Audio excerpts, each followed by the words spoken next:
NFH, istri Hamka, bos travel umroh yang ditemukan tewas membusuk di rumah bersama balita 1,5 tahun, akhirnya kuak pernyataan. Hal tersebut terjadi manakala NFH sadar setelah diselamatkan dan dibawa ke RS Pelabuhan dari rumahnya.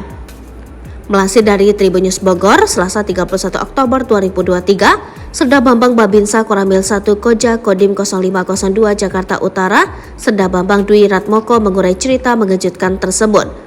Yakni saat istri Hamka akhirnya memberikan pernyataan terkait kabar suami dan anaknya tewas.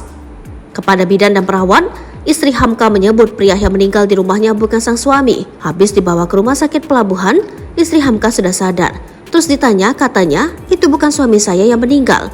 Di bidan itu dikasih makan, anaknya itu segera makannya lahap, kata Serda Bambang. Sebelumnya, istri dari pria bernama Hamka Rusdi itu linglung setelah ditemukan lemas di dalam rumahnya di kawasan Tugu Koja, Jakarta Utara pada Sabtu 28 Oktober.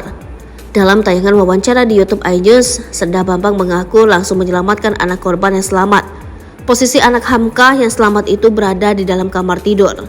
Yang umur 4 tahun, yang anak cewek kita keluarin, terus yang satunya kita lihat udah meninggal anak yang umur 2 tahun, ungkap Serda Bambang.